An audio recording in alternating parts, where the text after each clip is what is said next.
छत्तीसगढ़ के सुकमा में 10 माओवादी काडर ने आज हथियारों समेत आत्मसमर्पण कर दिया। ये सभी दरवा डिवीजन के बताए जाते हैं, जहां नक्सलियों ने AK-47, 2 SLR और एक BGL हथियार के साथ सरेंडर किया है।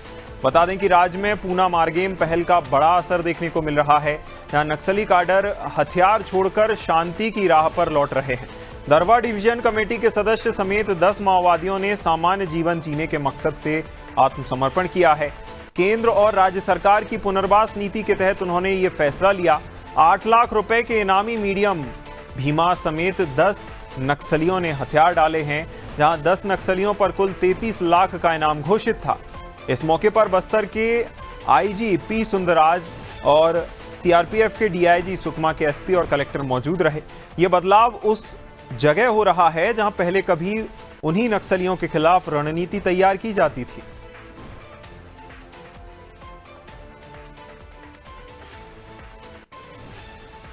और नक्सलियों के आत्मसमर्पण का सिलसिला छत्तीसगढ़ में लगातार जारी है, जहां वर्तमान में 33 लाख के इनामी नक्सलियों ने हथियार डाले हैं। दरवा डिवीजन के ये सभी नक्सली बताए जाते हैं और इनके पास से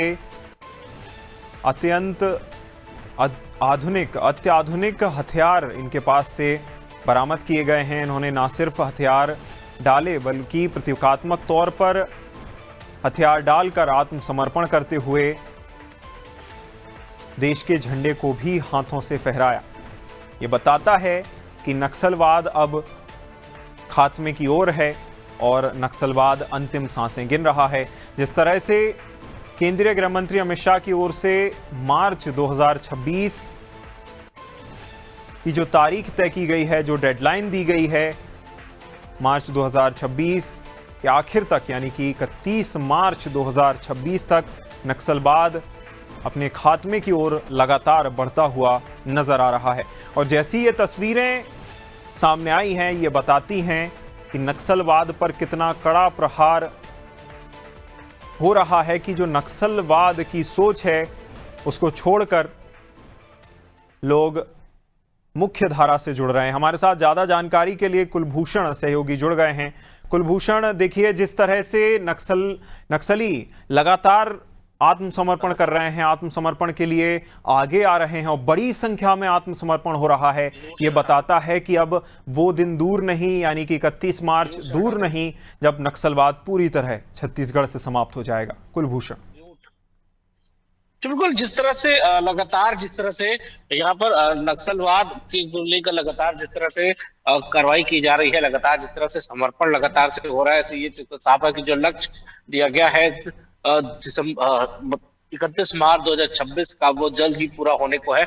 आज भी जिस तरह से मैं बताऊं कि करीब 10 नक्सली जो है आज जिस तरह से सरेंडर किए हैं, 10 माओवादियों ने जिस तरह से सरेंडर किया है, जिस पर खास तौर पर पूना मनरेगा पुनर्वास को लेकर वहां पे दोबारा आज इनको एक बड़ा मौका जो यहाँ पर है सरकार के द्वारा यहाँ पर दिया जा रहा है। इससे पहले भी चाहे वो राजनांदगांव की बात करें, बीजापुर हो या कल पुकारनी, सभी जगहों पर लगातार जो है बड़े से बड़े और इनामी जो नक्सली हैं वह सभी सरेंडर करते हुए यहाँ पर नजर आ रहे हैं। और इससे एक चीज तो साफ है कि वो इस चीज को लेकर काफी संभव है, या फिर सरकार की जो नीतियां हैं वो जो है, या फिर सरकार की जो नीतियां लगातार हो रही है, या फिर जिस तरह से कार्रवाई सरकार लगातार कर रही है, उससे एक चीज तो साफ है कि सरेंडर करने में ही उनका फायदा है। सरेंडर करने से ही उन्हें पुनर्वास मिल रहा है, सरेंडर करने से उनको एक मौका मिल रहा है कि वो अपनी पुरानी जिंदगी में, वो अपनी पुरानी रोजमर्रा की जो जिंदगी है उसमें वापस लौट सकते हैं। और जो अपनी बातें हैं, जिसको अब तक वो बंदूकों के सहारे जो जताया जाता था, उन बातों को अब वो सरकार के सामने, सरकार के समक्ष सीधे तौर पर भी वहां पर वो रख पाएंगे। तो एक बड़ा मौका उनको दिया जा रहा है और यही वजह है कि जो लक्ष्य 31 मार्च 2026 का था वो इससे साकार होते नजर आ रहा है। अब कल ये देखिए बस्तर ओलंपिक भी जारी है, कल अमित शाह भी आने वाले हैं, अमित शाह का भी कल यहाँ पर दौरा रहने वाला है। तो अब ये देखने वाला है कि अमित शाह अगर आते हैं और उनके सामने भी हो सकता है कि हमें कुछ बड़ा खुलासा या बड़ा कुछ ऐसा चीज जो है वो देखने को मिले, और हो सकता है कि बड़ा कुछ ऐसा कोई उपहार जो है अमित शाह जो है वो बस्तर के नक्सलियों के लिए या बस्तर के आदिवासियों के लिए वहां पर कुछ बड़ा उपहार जो है देते हुए हम नजर आ सकते हैं। तो ये देखना होगा कि आगे क्या इसकी रणनीति होती है, किस तरह से इसे निभाया जाता है, वो देखने वाली बात होगी। जी बिल्कुल, कहीं ना कहीं जब भी केंद्रीय गृह मंत्री अमित शाह छत्तीसगढ़ पहुंचते हैं तो नई रणनीति देकर जाते हैं, एक नया जोश भर करके जाते हैं सुरक्षा बलों में, जिसके बाद ये जो लड़ाई है वह और तेज हो जाती है। देखना होगा इस बार अमित शाह आते हैं तो क्या रणनीति बनाते हैं। तमाम जानकारी के लिए बहुत शुक्रिया कुलभूषण।